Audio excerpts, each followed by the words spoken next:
up, y'all? Welcome back to my channel, Serendipity. Today we have things Americans do that confuse the rest of the world. I'm sure that there's going to be tons, and I'm wanting to either try to explain it or just be like, yeah, I don't know why we do that either. Before we do that, after watching this, if you want to go to my other videos, I have reactions about European football, the UK language, and many more to come. I also have tasting Canadian snacks. I have making a southern breakfast meal. If you want to go give that some love as well. Without further ado, let's get into this video. The United States of America is the land of the free, the home of the brave, and also the home to a lot of weird stuff that most other countries don't do. I don't know how I would This do that. former British colony has truly grown up to be its own quirky person. The following 10 things tend to confuse non-Americans, and Let's you see. can find See what non-natives these of the are. US of A discussing them all across the internet. Number 10. Tipping. America definitely isn't the only country in the world where tipping is a common practice. In fact, if you're curious about what jobs get tipped in what countries, there's a website called whototip.net that breaks down the tipping customs of the world. But America is certainly the country where tipping is the most prevalent. In most countries and cultures around the world, tipping is simply an optional charge should you feel your server deserves to be rewarded for their efforts. However, in America, you should always give a tip of around 10 to 20%, especially at restaurants. Tipping is a big part of American culture, which seems odd to outsiders. People may dislike tipping, but it's probably here to stay. In America, the unspoken system is that food prices in restaurants are lower than they should be because tips allow the restaurant to pay their waitstaff less. They can then charge you less for food. At least that's what you can try telling your friend the next time he doesn't want to contribute to the tip at a restaurant because he recently saw Reservoir Dogs. While a lot of people argue that tipping is a good thing because it increases the quality of service you receive, this isn't actually true. Cornell University published a study that revealed the real reason people tip, more or less, is basically random. And customers who receive great service tip on average just 1% more than those who don't. Lots of people around the world look at America and ask, why not pay service workers a normal amount of money and just make the food more expensive? Number 9. Have few vacations. Yeah, I can kind of get both ways. But I do know America's all about service, and it does make you want to be nicer to your customers, to get food right and stuff like that. If you know that you got a bigger tip coming. Depending on where you work, obviously, you can make a good amount of money just on tips alone. But tipping is different for everybody. Nobody technically takes what they have and do 20%, you know. For me, it's all about the service, really. Like, if I'm gonna leave something, but I'm gonna give a way better tip if, you know, everything was good, you was nice, and I'm not like I'm not a hard pleaser. I know, I've worked in the food industry.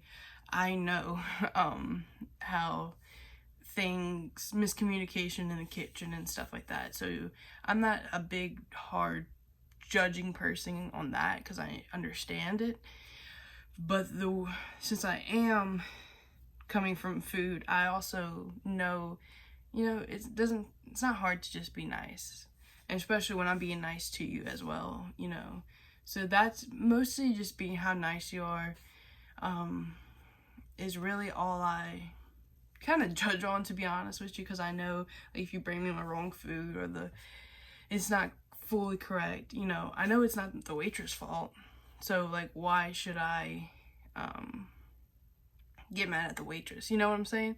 It's obviously the kitchen's fault. She's just delivering me the food.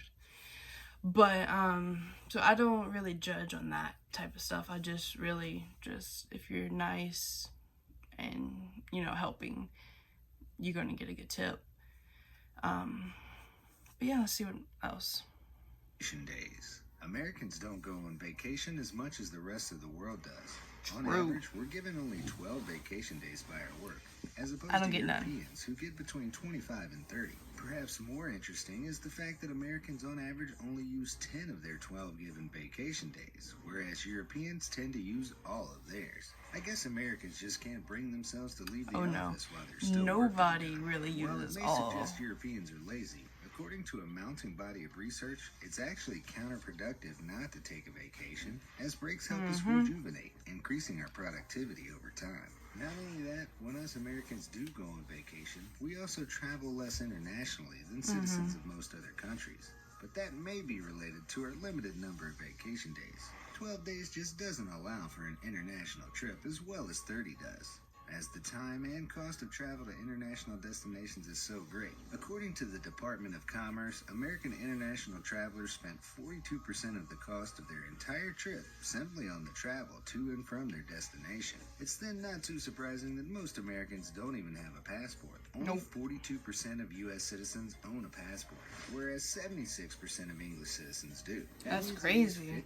58% of Americans haven't even left the U.S., as you need a passport to travel. To the rest of the world, this is an odd characteristic of such a prosperous nation. While it's partly due to limited vacation days, it may also be because Americans lack the desire to travel as much as the rest of the world. I don't know if I agree with that one Food fully. preferences. I mean, I know some people just love America and wants to stay here, but everyone I've ever talked to wants to leave, wants to, go see the rest of the world, but doesn't have the money for a plane. Like, oh, anything out of the States is $400-$500 or more, So usually you're going to a few hours to the next state or whatever,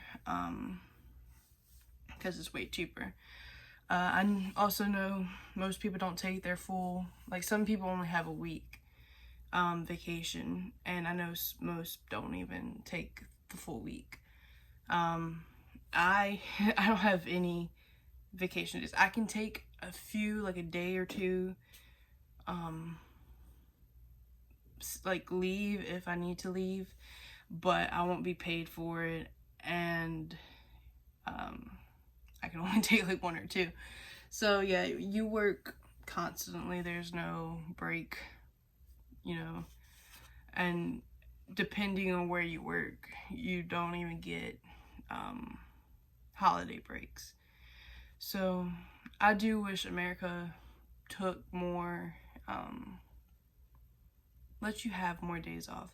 But then again, it's all on your employer. So it's whatever your employer wants to give you. And that's just how it is. I guess if you want paid days off or more than paid, go to somebody, I don't know, go to somebody that's going to offer it. But most places, you can either take off, but you won't get paid for it, or you only get a few paid days off, which isn't enough time to go out of the country. So you usually just drive about 4 hours somewhere and see something, because that is one benefit about America. I can drive 5 hours and like see something like completely. I can be in the mountains. I'm on flat land right now. Well, I'm in the swamps really, but if I drive 5 hours, I'm in the mountains. So that's really cool to do. Be in the predicament that we're in, so you don't have to go too far to see something beautiful. But yeah. When you go to a restaurant in America, you're probably going to get a lot of food. At least a lot more than most other nations would serve. It's a popular topic of discussion amongst non-Americans online. Many European tourists admit they would frequently just order one item off the menu and share it with another person. America does it big. And for non-Americans, the size options at fast food restaurants perfectly illustrate this. Take a look at this image by a Japanese citizen in 2011, comparing the sizes of McDonald's drinks in America versus Japan. The medium Japanese cup is the exact same size as the small American cup, and the American medium cup is larger than the Japanese large. But McDonald's is on the small size. Here are the small sizes at a number of vendors, showing just how much larger a small cup is in America. While many around the world like to joke about how it proves Americans are fat, The truth is, a lot of them take away their leftovers in carry-out boxes to eat throughout the week. Still, That is American true. food is vastly different than food found in the A lot rest of of the times world. with me, won't eat the whole thing, and then I'll take it to go and eat on it for a few days. For one, non-Americans are, on the whole, less obsessive about peanut butter. Brian Sternthal, a professor of marketing at Northwestern University's Kellogg School of Management, has said that in many parts of the world, peanut butter is regarded as unpalatable American curiosity. For example, according to Statista, Americans eat a kilogram of it per year, compared to 100 grams eaten per person per year in Europe. That's 10 times the amount Europeans Yeah, eat. peanut butter Other is American food in a anomalies lot that of have foods. confused Europeans include comparatively small fruit and vegetable aisles full of fruits and vegetables that will cost you a lot more than they would across the Atlantic, as well as an overabundance of highly processed sweet and salty foods, and so-called cheese that can be sprayed out of a can. Number 7. You know, I used to eat a little bit of that as a kid, and I've tried it like a year or two ago, and that crap is disgusting. I can't believe I actually kind of enjoyed it as a kid, but not anymore. In gross. America, college sports are almost as Hey, popular that's my as Saints. professional sports. In some areas, Team I go they're for. actually more popular. People will have barbecues outside of stadiums for hours before the games start, paint their faces, and hate on Good old rival tailgate. academic institutions. College athletics are taken just as seriously by the fans, who don't care that the players aren't as good as the pros and aren't even getting paid. This may be Sometimes the baffling to our college neighbors, is but there better an than the explanation for pros. this American pastime of watching what are literally amateur games. Unlike most fun-sized European countries, America is massive. There are lots of places that just aren't anywhere near a major city where you could go and see a professional team play. Colleges are the next best thing, and there's bound to be one of them nearby at least. College football and basketball also actually predate those sports' professional leagues, so college athletics culture has been around forever. Number 6. Yeah, Prescription drugs. college is a big thing. A good like tailgate. Down at the LSU campus, you would have a bunch of people barbecuing and sitting outside of the stadium.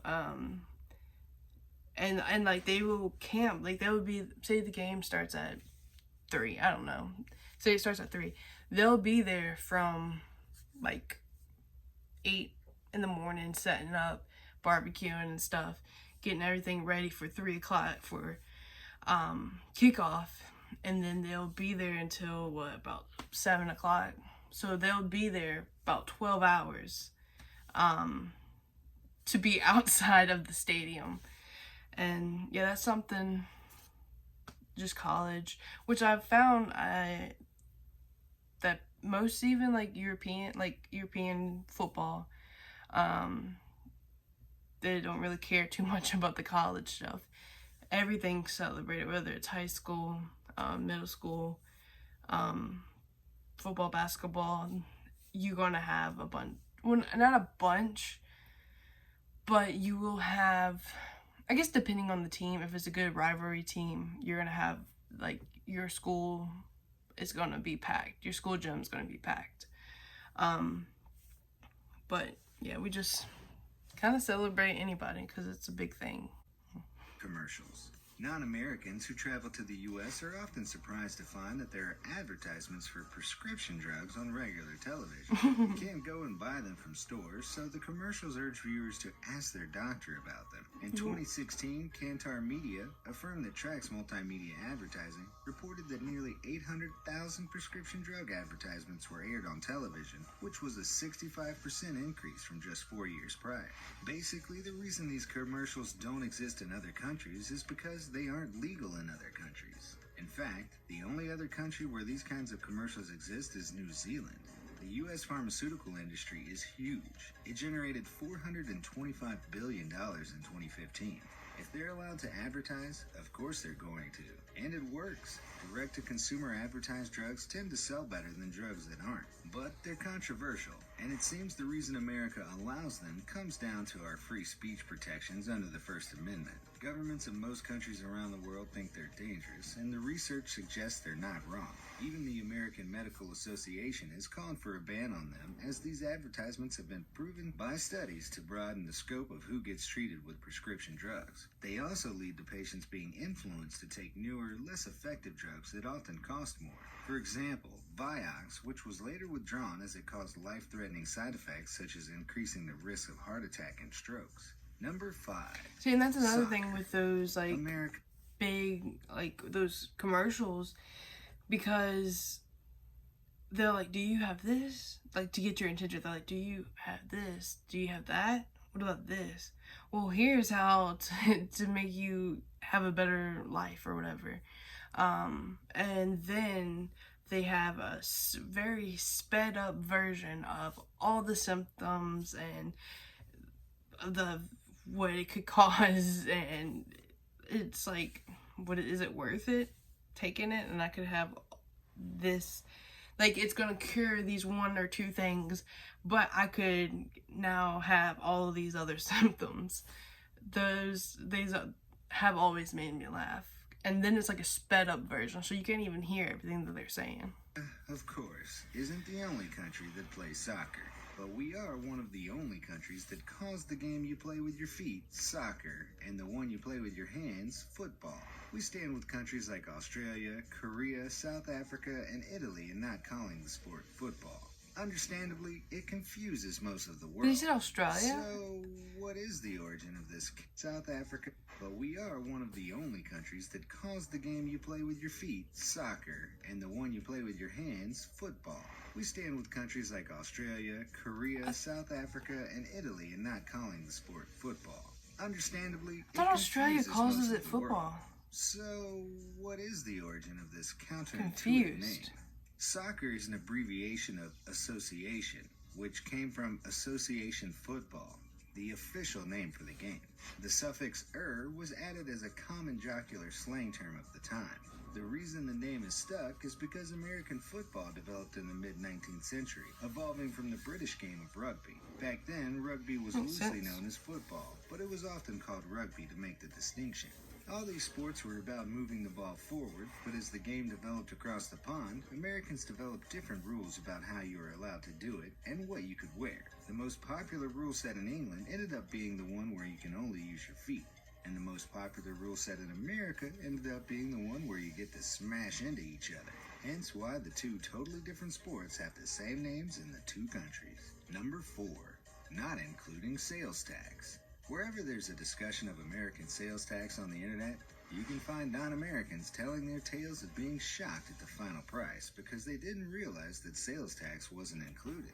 In most countries, the price tag on an item includes the part you have to pay to the government, so they can build roads and other things. But not here in the U.S. This is because sales tax in America can vary by county, so something could cost a slightly different amount just a mile away. There are also very specific laws about what gets sales taxed. For instance, if you order coffee to go, there will not be sales tax in California. But if you sit down in the cafe to eat a donut, you will have to pay sales tax. Essentially, with all these rules, it becomes difficult to put things on a price tag. Number 3. And not only is it different between, the taxes are different between each state and counties or parishes, they're different in each city. Something I can get, I can get a smoothie, like if I go on Fridays, $5 Fridays. If I go about 10 minutes, which direction? If I go 10 minutes west, I will pay $1.50 for it. But not $1.50. If I go 10 minutes west, I'll pay $5.50 for it. If I go about 10-15 minutes, the other way, east, I'm going to be paying, it's like $5.60. So, and that's just, within a few minutes of itself. So everywhere is completely different on how much they tax. Metric system. The United States of America has no need for universally accepted and logical measurement systems because Thomas Jefferson said so. In 1790, when the metric system was being developed, he simply decided not to bring it to America. So it didn't happen. America, Liberia, and Myanmar are the only countries in the world that use Really? the imperial I didn't system. know that. Liberia I thought there was uses the same more. units that America does. I mean, I knew- but Myanmar is a bit of a mess. They use a combination Wow. of their own totally unique Burmese measuring units, Wow. American imperial units, and metric units. So I didn't know it was they have only the distinction of being the 3 only that country didn't with a do bigger that. headache when it I thought comes there was to this more. than America. But surely now that Thomas Jefferson is long dead, we could just switch over, right? Well, it isn't that simple. It would cost a lot of money to switch over the country's whole infrastructure to the metric system now that the U.S. already uses their own unique imperial system. The closest the U.S. has That gotten and is that everybody today, would have in to US get schools, taught a kids learn about whole both the different- imperial and metric systems. So most of us do have a basic understanding of how the metric system works, even if we never really use it. Even if you buy a measuring tape in the U.S., it will have both imperial and metric units on it. Throughout American history, there have been various attempts to reform the system and switch over, but none have succeeded. It would seem as though Thomas Jefferson's wish for an extra special system shall live on for the foreseeable future. It hasn't come without its consequences, though, as this confusion has led to enormous mistakes, like the Mars orbiter that was lost by NASA because of a metric system mix-up. Number 2, month before the day. The United States is the only country that, when writing out the date, puts Really? the month The before only? the day, and it seems to The only? extremely aggravate the rest of the world. Most other countries write the day, then the month, then the year. The majority of countries and most of Europe and South America do it this way. It seems logical month, as the units year. of time are then in order from smallest to largest. Also seemingly logical is how the date is written in China and Japan, which is year, month, day, or largest to smallest. So why do we format time like this? Well, unfortunately, there's no widely accepted answer as to why this is the case. The month-day-year order was used in Britain in the 1800s, but why we chose to keep it when Britain ceased to do so is something of a historical mystery. The best guess is likely that the order reflects how Americans say dates verbally. I was about to An say how American you would say be it. more likely to say that it's January 1st more than they would be likely to say the 1st of January, yeah. Our We won't say notation that. then could simply be a way of writing out what would be the most conversational. Number 1. Having a drinking age of 21. 21. A 20-year-old European may be in for a shot when they fly to the U.S. and discover that they can no longer legally drink alcohol. While you may already know about this peculiar American practice, what you may not know is why it is the case. In 1984, the U.S. passed a law called the Drinking Age Act. It stated that if a state did not create a minimum drinking age of 21, they would lose up to 10% of their federal highway funding. The states all took the hint and made the drinking age 21. But why 21? Well, America has a long and storied past with alcohol, Yeah. including prohibition. Lawmakers didn't just pick the number out of a hat. It dates back centuries to Old English common law, which states a person becomes a full adult aged 21. At But not which even age a really person 21. could, among other things, vote and become a knight. Still, as shown by this map, the U.S. is one of just a few developed countries to have a minimum legal drinking age over 18. In fact, in some countries like Belgium and Germany, 16-year-olds are allowed to purchase alcohol. Alcoholic or 16? not, if you order a drink in America, you're probably going to get it with a lot of ice. In most other countries, you just won't see the sheer quantity of ice that you'll get in your American beverage. Granted, you'll often get ice in your drinks in many European countries, but ice-cold beverages are the default option in America. Whereas lots of people from other countries don't have the same preference, and drinks aren't always served with ice. It's gotta This be with cultural ice. I difference is can't. frequently debated online. It could be because in some countries you shouldn't drink the tap water, which is where that ice came from.